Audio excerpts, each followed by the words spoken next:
Speaker, in Proverbs chapter 18 verse 6, Speaker, it states that if the lips of a bad talkative enter into contention, his or her mouth calls for blows. In this case, the Minister for Youth and Sports is trying to bring out erroneous claims that we from the minority caucus would like to add more punches, that is questions, to his already precarious situation. Thank you, Mr. Speaker.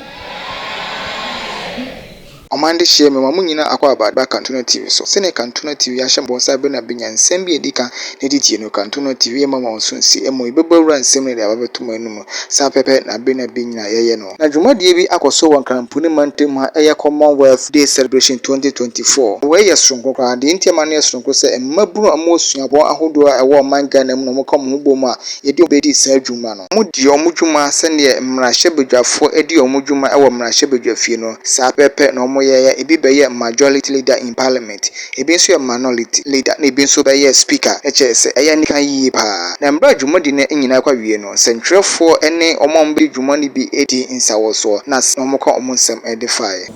I am Akoto Prosper Dion from Wisconsin International School. I am the Speaker of Parliament currently and a final year law student.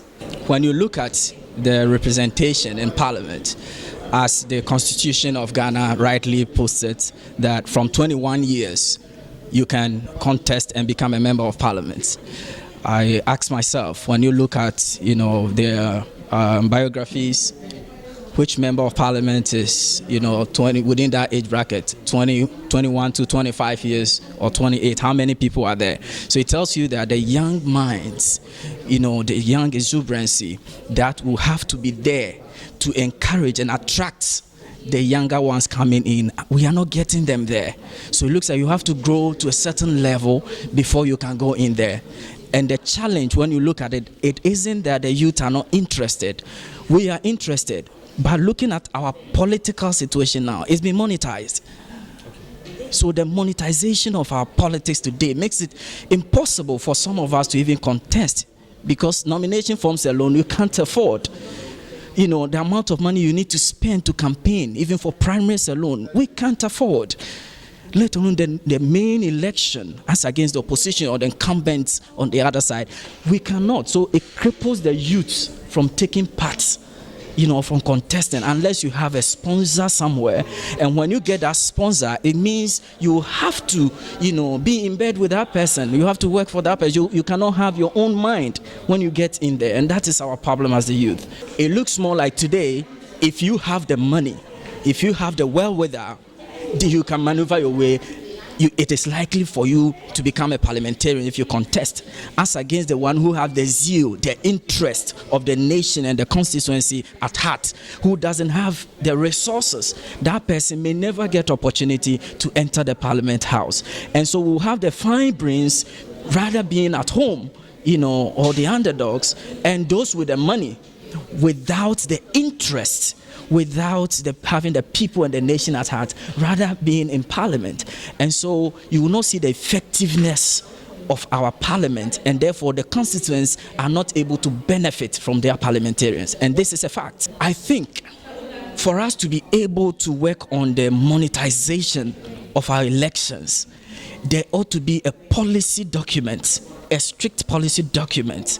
I don't know whether it should be led by the executive arm or by the parliamentarians or a private member bill or something like that. That need to be considered so that people, because we hear the parliamentarians coming out to mention the total amount of money they used to win election. And I think these are some of the things that when we are able to identify that, when there's a policy, then all those people can be checked or held accountable or liable and put before court, because once you are doing that, it breeds corruption, because it means you have to corrupt your way in order to make that money to go there.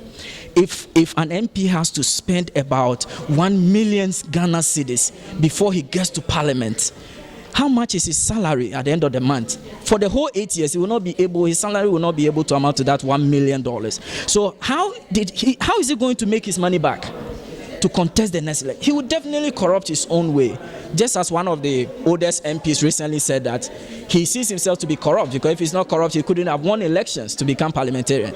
And that is one of the cankers we will have to look at If we just want to talk about it, it cannot be solved. We need a policy document on that to put them to check and probably prosecute someone to serve as deterrent.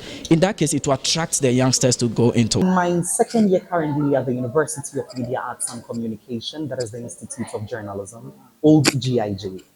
I started this journey when I was in level 100 as the Member of Parliament for level 100 constituency, and currently in level 200. I'm just the chief clerk for the 16th Parliament. Yeah. I think the voices of the youth are not properly heard. Some are heard, but in terms of rate, they are not properly heard. Sometimes, if you're a youth and you want to channel your grievance or you want to say something about a topical issue, you are afraid that what you are saying today can put you into a huge trouble tomorrow. Yes. So, because of we are practicing democracy, yet still, we the youth, we shiver and tremble and fear to speak out, to voice certain things. So there are so many topical issues circulating here, but sometimes we find it difficult, very, very difficult to voice. I think this is time for the Ministry of Youth and Sports collaborate with the youth in a humongous way. I mean, they are doing amazing, but it should be extraordinary for the youth to speak, voice certain things. I mean, the ministry is Ministry for Youth and Sports, but we only hear and we know Ministry for Sports. The youth is not included properly. I just suggest that the youth should be properly included to the ministry. I'm Titus Owusu-Darko, yeah, the secretary for radio and television team NUCS and the chief clerk for GIG General Assembly.